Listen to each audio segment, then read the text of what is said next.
Hello and welcome to another great episode of Arable Africa. My name is Faraji Kevin. It is only on this show that we give you inspiring stories from agriculture in the world of agribusiness.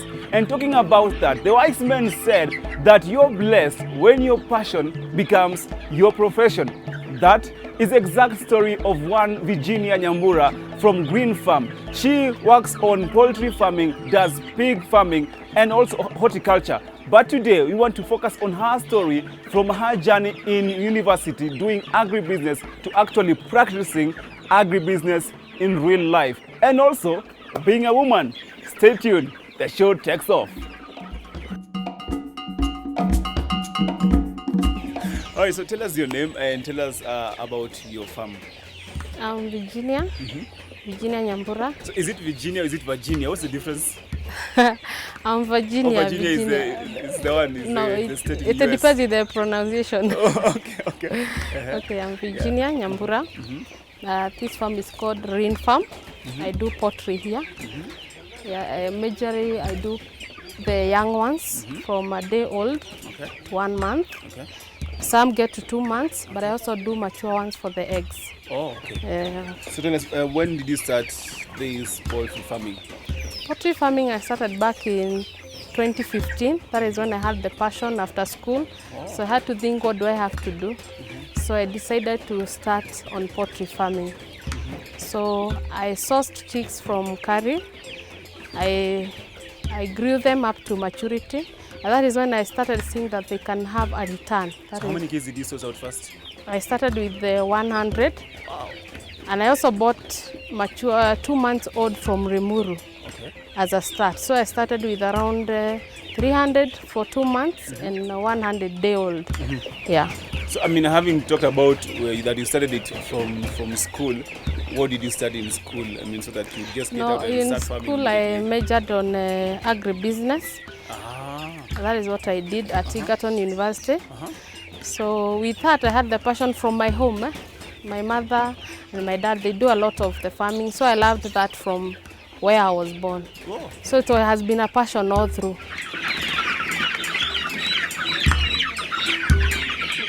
Okay. So after school I thought, instead of hustling much about the job and all that, I started thinking of what I can do. And immediately I started doing poultry farming. So tell me, what is the difference between you, someone who has gone to university to study agri-business, and someone who hasn't gone to school and they're practicing farming at the same time? So where do you do the line? What is the difference? Okay, the advantage of me going to school and doing agri-business compared to a farmer who is doing just farming just from nowhere, I would say that the advantage is that, especially us who did farming, we used to do a lot of practicals in school. And you're told, if you don't just do, like nowadays you don't just start poultry farming as a fun, you do it as a business. So you'll be fair to weigh what do I really want to achieve. I don't just wake up and start taking care of my cooks. I know that if I have a flock of 400 chicks, I know I want to sell them at 250. I have to feed this amount. So I have to, what is the cost of production? What is the cost of buying these chicks? And what will be the profit? So you don't just start farming just generally. You do it with a name. So that is the difference between just a normal farmer and I who went to school and did agribusiness. So I would encourage someone doing agribusiness. You have a lot of advantages in the fact that you'll be doing it on purpose and with a passion.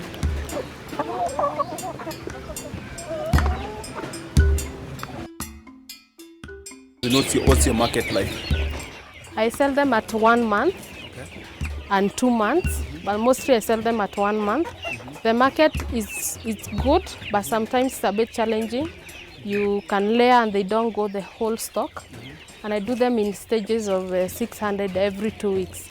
I get a stock every 2 weeks. I have new chicks. But if they don't go well, sometimes I lack a room. These are the rooms that I use. These are 3-bedroomed house. So I use 2 of the rooms as the brooding room. That's why I brood them when they are young. So later on, this was a garage.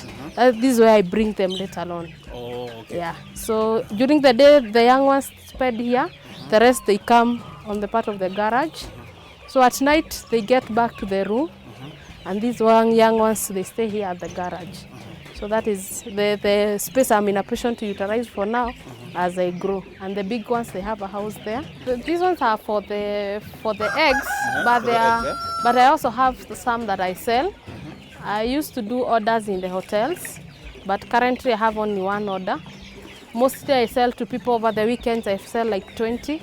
I deliver them to homes. That is what I majorly do, because you find when you're selling to individuals, there is more money other than when you sell to the hotels or to a person who comes and buy a large quantity. So over the weekend, Friday, Saturday, I sell like 20 or 30. I deliver to homes. That is around Nairobi area.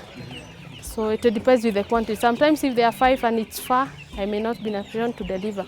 But when it's near, I deliver. Even functions, I do slaughter them. Mostly when it comes to the jogos, I start selling them at 3.5 months.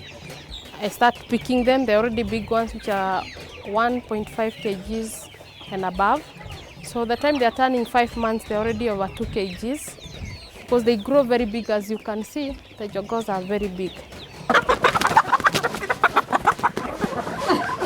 But for the hens, I start slaughtering them at 6 months. That is when they are of good weight. That is 1.2 to 1.5 kgs.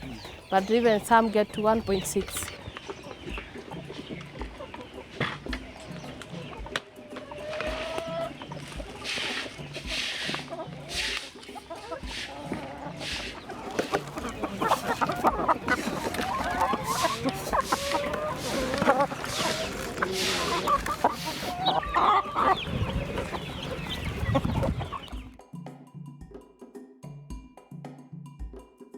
Tell us more about women and agriculture. More women coming into agriculture, and how is the experience of being one? It's interesting in the first place, and also people get encouraged, especially when they see it's a woman. Like when my customers come and see that it's me who is doing it, they really get encouraged, and they feel like this is the best thing that I should be doing, and they encourage me, go on, because this is the best thing ever. Yeah. As an agribusiness student and now an agribusiness practitioner, what plans do you have for the next 5 years, 10 years to come? In the next 2 years, or by the end of this year, I want also to be a dairy farmer. I have 3 cows. I'll be building a structure just next year. I'll be bringing the cows. So in the next 10 years or 5 years to come, I want to be a big farmer with employees around. I'll be happy if I employ other people and encourage them to also grow and grow their own farm, not remain at my place. They grow to become other farmers. So that is my passion, and that is what I would love in some years to come.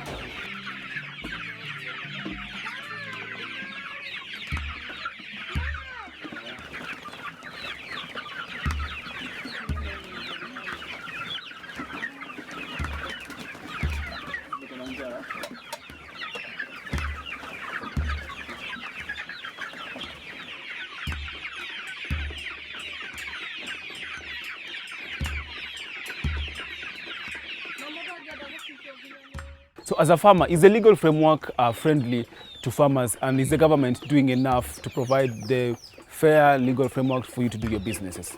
Yeah, there's a lot that farmers need to be covered about, especially when it comes to matters of marketing.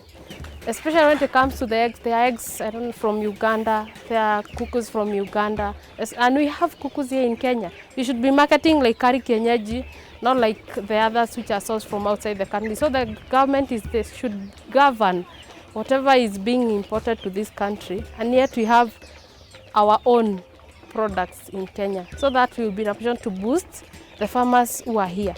Other than them going, farmers will choose the cheaper one, other than going for the quality that we have from our country.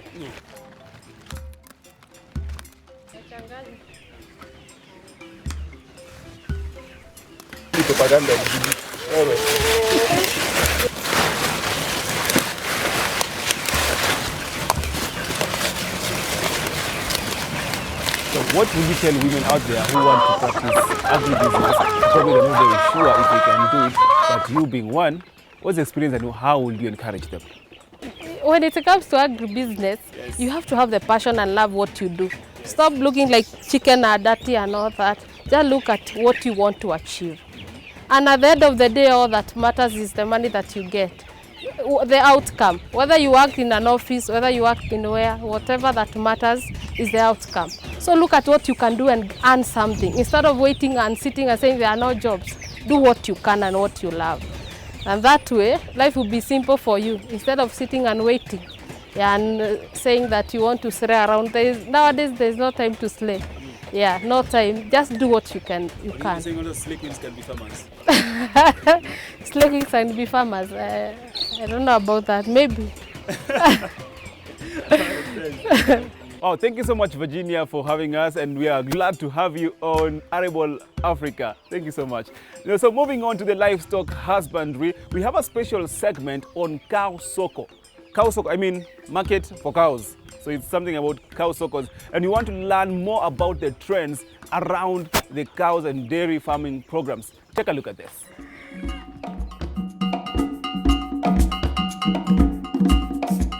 The dairy sector in Kenya is one of the most vibrant agricultural subsectors. The sector supports a lot of people who derive work and income from cows. However, the farmers or people who want to go into farming face a lot of challenges, and one of them is they don't have enough skills or the skills level. And number two, they lack market for their cows. So generally, Cow Soko was started to partner with successful farms and experts so that we can help people start dairy enterprises. We've been supporting farmers to start dairy farms. We do this in two ways. One, we connect them to online sale of cows. And number two, we have training and consultancy where we have experts who do the pre and post-purchase training to the farmers. So the idea is we connect farmers to really good quality cows, then connect them to people who will help them manage their farms.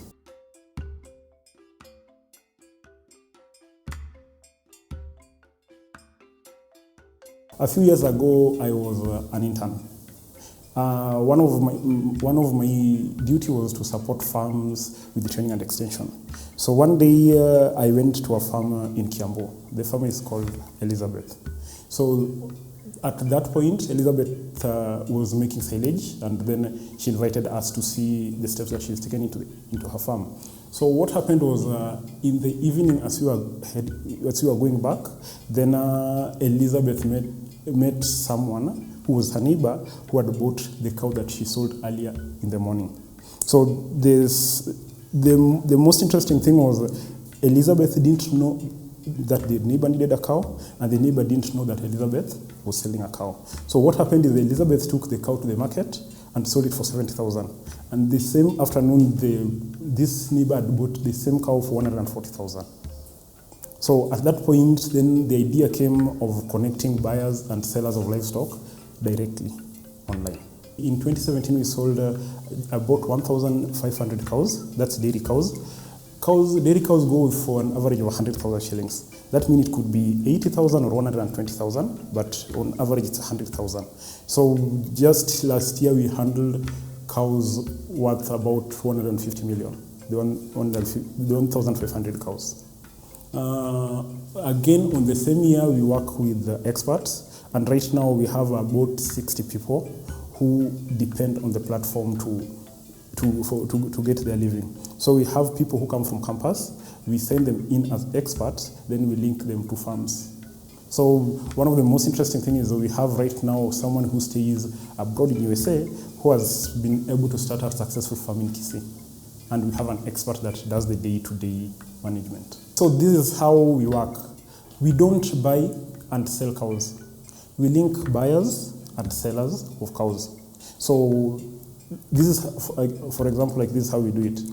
Typically, a cow that would go for 90,000, right now, if you go to sell directly, you will probably sell it to a broker who would pay for, let's say, 70 or 60,000. The same broker will sell the same cow to the seller for maybe 120 or 130,000. right? Now what we do is we want the farm to connect the farmer directly to the seller who would buy it anyway, but instead of the farmer getting 60,000, they can sell it for 90,000, and instead of the buyer buying it for 120,000, they would buy it for 90,000. In that way, farmers make more money. The sellers also get good cows at a really good price. Then we charge a small commission for the linkage.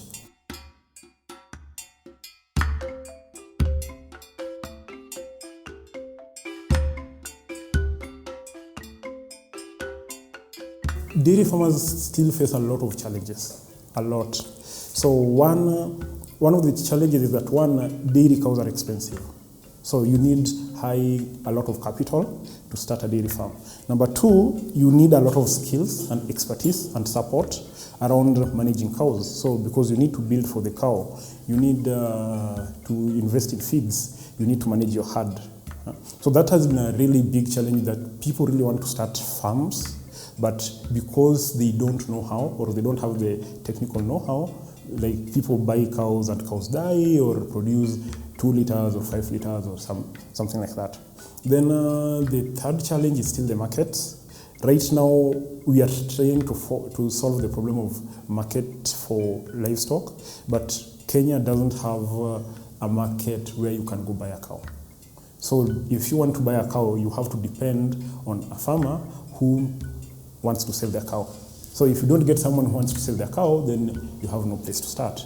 Then I think the fourth one has been the cost of production. One of the things that you'll find is that we have people with really good cows producing a lot of milk, but their cost of production is really high. So in the country right now, there's a lot of focus on looking at farms that are producing 300, 1,000 liters and things like that. But one of the things that is also most important is that, like, what is their cost of production? Because that is what will determine the profit. For every county, for every area, we have an expert and we have farms that we work with. So what happens is that yet at Kausoko, only approved farms and experts can post cows. Number two, you pay for cow after seeing it. You don't buy and go pick.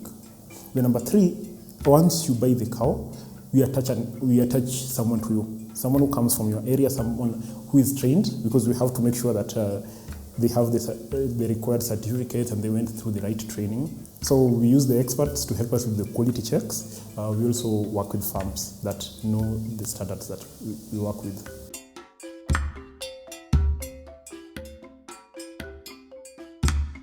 In future one, we are hoping that number one, we get more experts so that we can link more people who want to go into dairy farming to either markets or the support that they need. So we have put in a really strong, a lot of emphasis on reaching out more people, especially the young people from campuses and universities. Yeah, so that's one. We are piloting doing beef. So we're really working with women group in Isiolo and Marsabit. And what we are trying to do is we are trying to use our model for dairy to help them also access better markets, because the challenges with markets still remain the same. We have a lot of requests if we can do the same with pigs, with poultry, and those are things that we are working on. We are growing our team, and hopefully in the future, in the next few months or few years, hopefully people will be buying all cows, meat, chicken, milk online on our platform. For David Chain Value, that is definitely the platform to be, and so much to learn. Moving on to a how-to segment, we want to learn how to debake chicken. This is information you don't want to miss.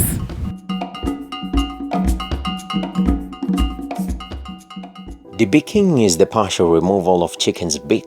This is done especially to layers to prevent them from breaking the eggs and also pecking each other once they are provoked. It as well reduces cannibalism and feather pecking in hens. This process is also known as beak trimming. Let's learn on how to do it by the means of traditional beak trimming method. All we need is a blade and fire to heat. Place the hot blade on the chicken's beak, applying pressure to trim the beak.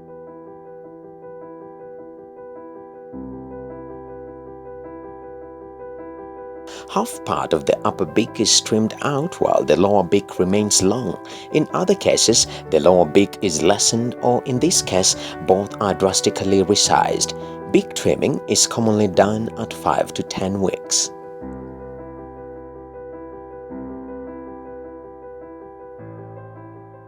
With the continuous enhancement of technology in our day-to-day life, agriculture is definitely being part of this. On our next segment, Agri-Tech, we want to learn how agriculture combines with technology and to make agribusiness work.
You know, apart from keeping animals, there's something I totally love about being around animals. And it is the sound that they make and the sincerity of their lifestyle. I mean, look at them. All they're looking for is food in their feeders. So this is what Arable Africa is all about. Thank you so much for keeping us company. I have been your host, KUtv. Please follow us on all our social media handles. That is Twitter, Facebook, and Instagram. And on all those platforms, it is Arable Africa. And of course, me, KUtv, so that we can chat and get to know each other more. And again, please remember to talk to us on the email addresses and the numbers on your screen. If you are a farmer and you want us to come and highlight your stories and spend time with you, we will be so glad to do that. Now, before I go, I would want to leave you with the last segment, and that is the market value. Let us get to know what prices for what products are doing well in the market currently. Take care.